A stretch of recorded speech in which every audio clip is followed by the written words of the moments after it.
राज्य मंत्री दिनेश प्रताप सिंह ने करहल मंडी परिषद एवं उद्यान विभाग का शिलान्यास किया। मैनपुरी पहुंचे राज्य मंत्री दिनेश प्रताप सिंह ने करहल मंडी परिषद के कार्यों का शिलान्यास लोकार्पण कर किसानों को एक नई सौगात दी है। राज्य मंत्री दिनेश प्रताप सिंह ने समाजवादी पार्टी एवं कांग्रेस पर जमकर निशाना साधा। उन्होंने कहा कि समाजवादी पार्टी जिनका वोट लेती है उनको एक बार मुख्यमंत्री बनाए। कांग्रेस पार्टी विदेशों में जाकर गलत प्रचार करती है। बाबा जी की सरकार में हर महिला एवं पुरुष पूरी तरीके से सुरक्षित है। समाजवादी पार्टी की सरकार में महिलाएं एवं किशोरियों के साथ आए दिन घटनाएं होती थीं। जब से बाबा जी की सरकार बनी है सभी सुरक्षित हैं। करहल विधानसभा में होने जा रहे उपचुनाव को लेकर राज्य मंत्री ने जनता से अपील की है कि करहल में भारतीय जनता पार्टी के प्रत्याशी को जिताकर भेजोगे तो करहल में चार चांद लगा देंगे। मंत्री ने कांग्रेस एवं सपा पर जमकर निशाना साधा। मीडिया से रूबरू होते हुए क्या कुछ कहते नजर आए दिनेश प्रताप सिंह, राज्य मंत्री उत्तर प्रदेश सरकार।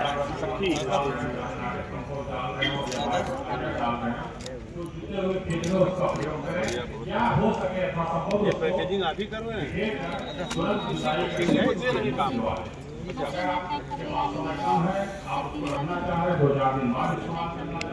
सेवा करना, राज्य की जनता की सेवा करना, राज्य के लोगों के जीवन को सुगम बनाना जितना बेहतर करने का प्रयास है। हम और हमारी सरकार, डबल इंजन की सरकार, भारत की सरकार और उत्तर प्रदेश की सरकार लगातार बिना किसी भेदभाव के आप सबकी सेवा कर रही है, सम्मान कर रही है। हमारी सरकार में किसी के साथ जाति धर्म के आधार पर कोई भेदभाव नहीं किया जाता।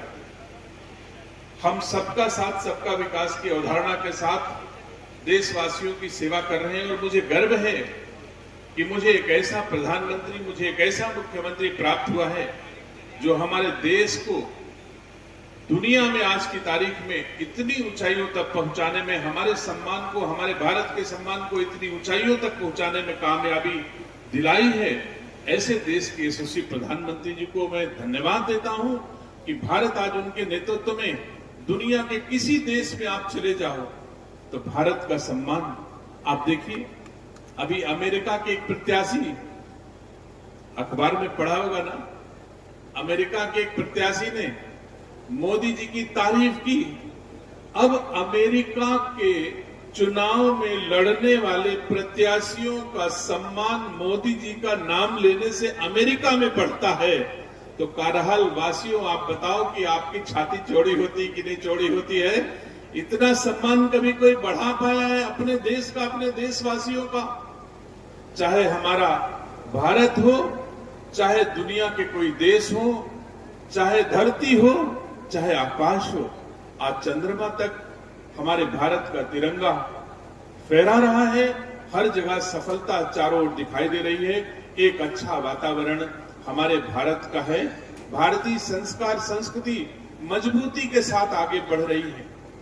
जो कुछ दिन पहले पाश्चात्य सभ्यता के पोषक लोगों के कारण हमारी भारतीय संस्कार संस्कृति को आंच आ रही थी, आज मोदी जी के नेतृत्व में हमारी भारतीय संस्कार संस्कृति मजबूत हो रही है। हमारी परिवार की संस्था जिसमें हम लोग बैठे हैं, सम्मानित साथियों, ये सबसे ताकतवर पूंजी हमारी है। हमारी संस्कृति में बेटा पिता के पैर छूता है, मां का सम्मान करता है, मां और बाप को धरती और आकाश से ज्यादा मानता है। ये ताकत है हमारी। लोग कहते हैं कि दुनिया के दूसरे देश बहुत विकसित हैं, हम बहुत पीछे हैं, ऐसा लोग कह देते हैं। लेकिन जिनको दुनिया का अनुभव हो, अपने भारत का अनुभव हो, सम्मानित साथियों, तो आप अंदाज लगा लेंगे कि भारत ज्यादा ताकतवर है या दुनिया के लोग बहुत, दुनिया के दूसरे देश बहुत ताकतवर हैं।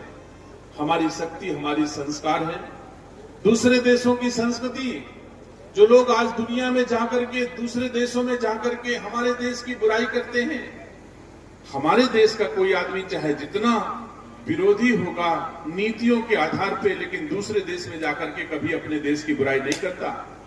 आज कांग्रेस के एक नेता दुनिया के देशों में जाकर के कहते हैं भारत में तो सिखों को पगड़ी पहनने में बैन है, कड़ा पहनने में बैन है, गुरुद्वारा जाने में बैन है।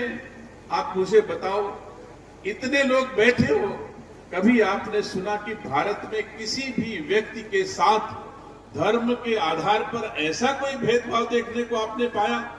लेकिन अमेरिका के लोग तो इस बात को नहीं देख रहे हैं। जो हमारे देश का आदमी जाकर के वहां कह आएगा वैसी ही हमारी इमेज बनेगी।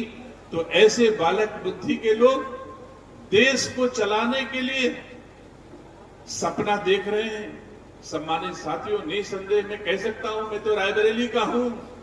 आज तक के इतिहास में जब भी कभी दुर्गा पूजा, गणेश चतुर्थी या जब भी कभी सनातन संस्कृति पर आधारित कोई उत्सव होते हैं, कभी ये गांधी खानदान हम लोगों के बीच में कभी नहीं आता। और जब कभी इनके मैं नहीं कहूंगा, अगर उनके कोई त्योहार होते हैं तो टोपी पहन के सबसे पहले बैठ जाते हैं। सम्मानित साथियों, आप हमको बताओ, इनसे हम बहुसंख्यक, इनसे हिंदी, हिंदू और हिंदुस्तान सुरक्षित मान सकते हो क्या? क्या इनके हाथों में हिंदी, हिंदू और हिंदुस्तान सुरक्षित रहेगा क्या? सम्मानित साथियों, निसंदेह मैं कह सकता हूं, मुझे गर्व है अपने देश के यशस्वी प्रधानमंत्री पर, जो 24 घंटे में 18 घंटे देशवासियों की सेवा करते हैं। लगातार आज तक कोई छुट्टी नहीं ली। और जो नेता प्रतिपक्ष दिल्ली में हैं, उनको हर महीना 8 दिन विदेश में छुट्टी मनाने जाना ही चाहिए। ऐसे लोगों से क्या उम्मीद आप कर सकते हो? क्या देश चल सकता है? लेकिन मुझे खुशी है, थोड़ा बहुत उत्तर प्रदेश में लोग गुमराह जरूर हुए होंगे, लेकिन आज भी मोदी जी जैसे व्यक्तित्व को हमारे देश के लोग सम्मान करते हैं। दिल्ली में आम आदमी की सरकार है, लेकिन जब मोदी जी का नंबर आता है, सम्मानित साथियों, तो सब की सब लोकसभा सीटें दिल्ली के लोग मोदी जी को जिता करके देते हैं। ऐसे ही अगर माप के बगल में है, शुरू हो जाता है इटावा से आगे मध्य प्रदेश शुरू हो जाता है, ग्वालियर आपके भिंड शुरू हो जाता है। आप देखिए 29 की 29 सीटें मोदी जी को लोकसभा में जिता के दी जाती हैं। हमारे उत्तर प्रदेश के लोगों को गुमराह किया जाता है। सम्मानित साथियों, एक नारा दिया गया है, आपके बॉर्डर जिले से चला है, पीडीए का नारा दिया गया है। आप मुझे बताओ, इससे समाज बनेगा कि बिगड़ेगा? हम तो आज की तारीख में अगड़े पिछड़े दलित सब एक साथ रहते हैं कि नहीं रहते? आप हमको बताओ, चाहे मैनपुरी हो चाहे इटावा हो, अगड़े पिछड़े दलित सब एक साथ रहते हैं। और हमारे भारत और राज्य दोनों सरकार की जितनी सेवाएं हैं, वो अगड़े पिछड़े दलित सबको समान रूप से सेवा की जाती है, समान रूप से आगे बढ़ने का अवसर दिया जाता है। सम्मानित साथियों, लेकिन कुछ लोग पीडीए का नाम लेकर के गुमराह करते हैं। मुझे बताओ, पीडीए का मतलब सब कोई जानते हो, अच्छी तरह जानते हो?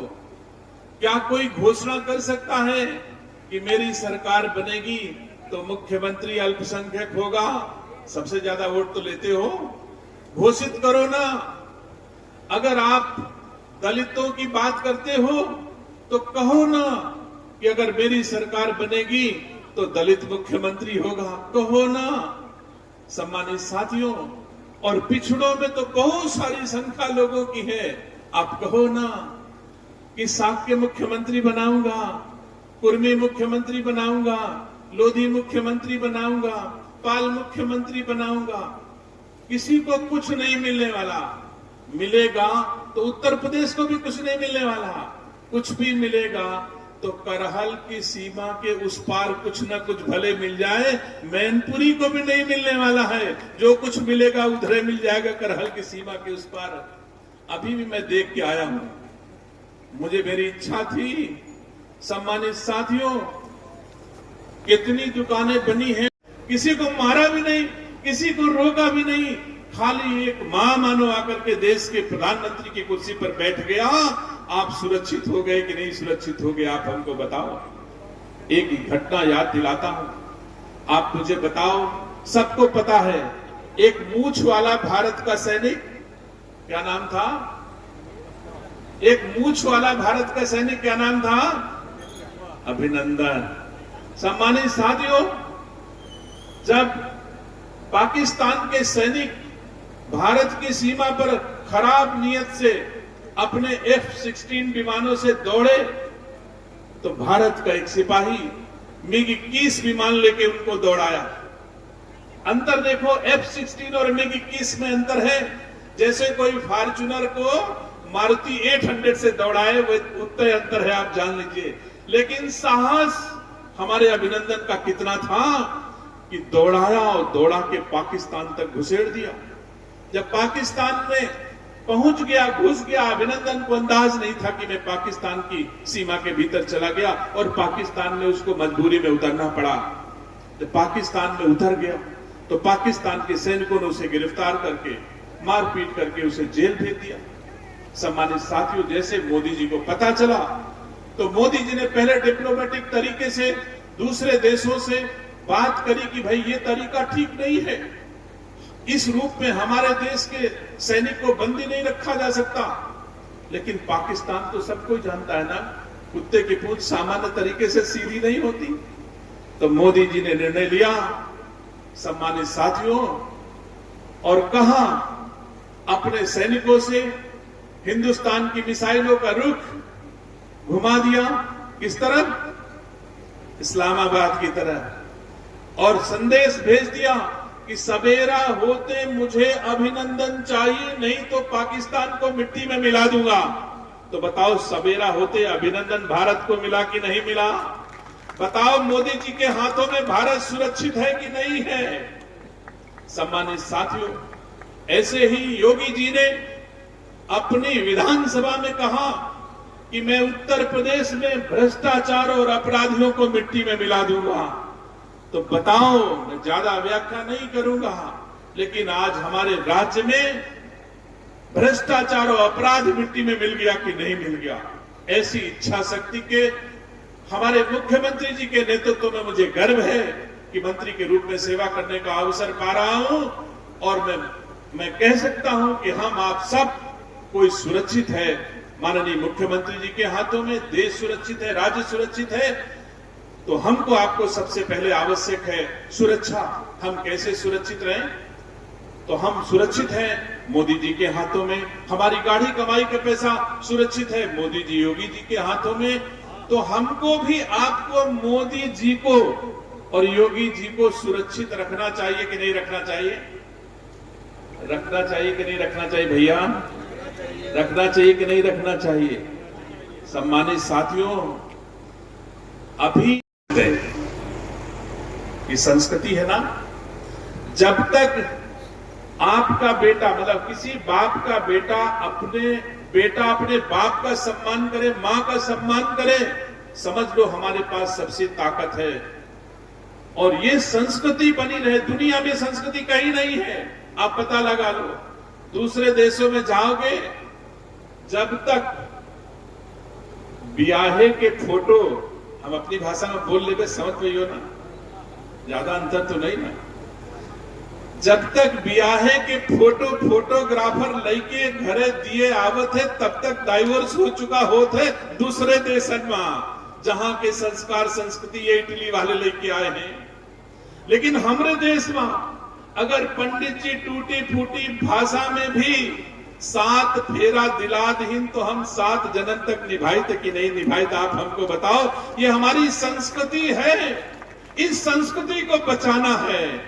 सम्मानित साथियों, हम कितना जोड़ते हैं।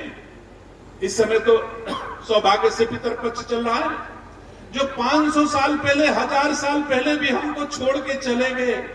इस पितरपक्ष में हम उनको भी आमंत्रित करके पानी देते हैं कि नहीं देते? बताओ, ये हमारी संस्कृति है कि नहीं संस्कृति है? अगर हमको चोट लगती है तो हमको तो दर्द होता है, हमारे माँ बाप को भी दर्द होता है, चाचा चाची को भी दर्द होता है, बुआ फूफा को भी दर्द होता है, नाना नानी को, जाने कितने लोगों को दर्द होता है। यही हमारी संस्कृति है सम्मानित साथियों। तो मुझे और इस पर बहुत लंबा नहीं कहना है, लेकिन हमको अपनी संस्कार संस्कृति को बचाना आवश्यक है। हमको आपको सबको मिल करके और मोदी योगी जी को मजबूत करना है। और करहल विधानसभा से भारतीय जनता पार्टी का जो भी प्रत्याशी घोषित किया जाए, अगर जिता करके भेजोगे तो भारतीय संस्कार संस्कृति अक्षुण्ण रहेगी। पीढ़ियों दर पीढ़ियों के लिए ये पक्का हो जाएगा कि हमारे यहाँ परिवार को कोई आंच नहीं आएगी।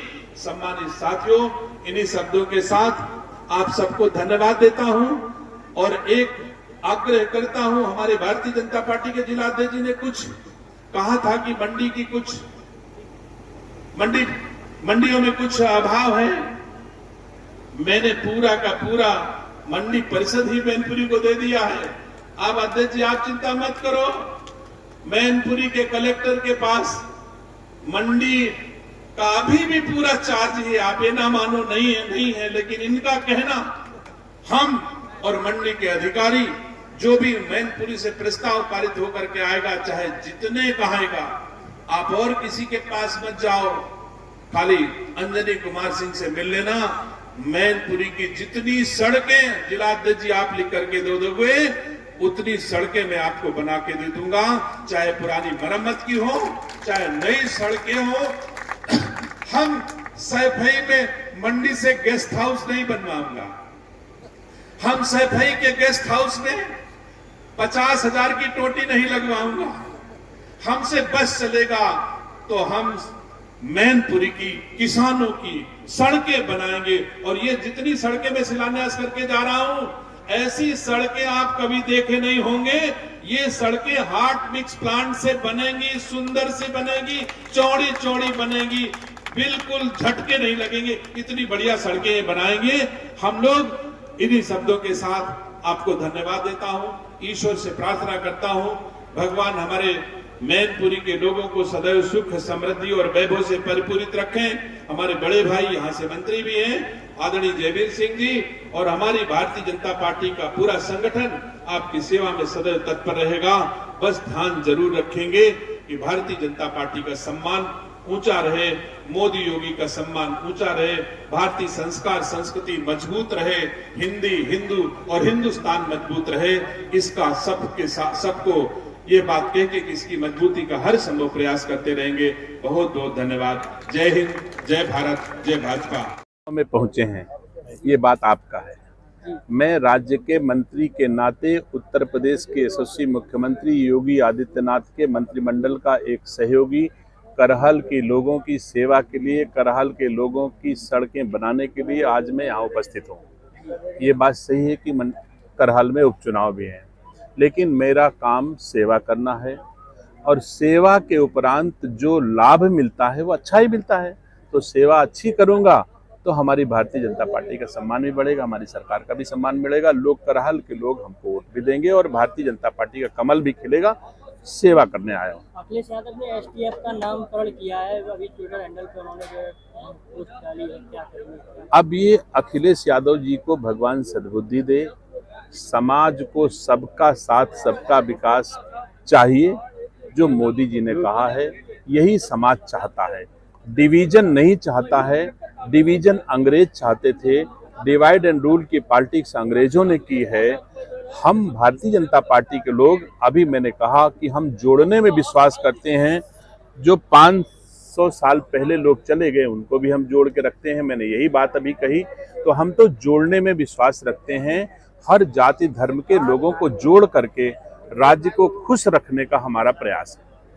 सुल्तानपुर में जो है अभी इनकाउंटर हुआ है, हाफ इनकाउंटर। करहल तक आओ, आप कहाँ चक्कर? सर, करहल की किसानों की जमीनें डूब गई हैं अधिक वर्षा से, क्या आप? जरूर, अगर डूब गई होंगी तो मैनपुरी का जिलाधिकारी क्षमतावान जिलाधिकारी है, किसी किसान को असुविधा नहीं होने पाएगी। राज्य सरकार की आशा के अनुरूप मैनपुरी वासियों को सेवाएं मिलेगी, प्रशासनिक सेवाएं मिलेंगी, सरकारी सेवाएं मिलेंगी, किसी किसान को कोई असुविधा नहीं होने पाएगी। अच्छा सर, एक तरफ आप सड़कें दे रहे हैं और एक तरफ जैन इंटर कॉलेज से बहुत बड़ा गड्ढा है, जिससे कल एक्सीडेंट भी हो गया था तो इसमें क्या कहना चाहेंगे? जरूर अगर सड़कें होंगी तो देखिए, गड्ढे मुक्त होने का समय होता है, बारिश रुकने के बाद ही तो गड्ढे मुक्त होते हैं। बताओ क्या बारिश बंद हो गई है क्या? बारिश बंद होगी ही तुरंत गड्ढा मुक्त का एक मुश्किल से थोड़े समय में 15 दिन में पूरे जितनी खराब हुई होंगी बारिश के कारण उन सड़कों को मरम्मत करवा दी जाएगी। किनारे झाड़ जंगल इतने हो चुके हैं कि ऐसी घटनाएं होती हैं, क्या कहना चाहिए? झाड़ झंकार रोड के किनारे बारिश में होते हैं और सरकार उसको तुरंत साफ कराएगी जैसे बारिश खत्म होगी। Thank you.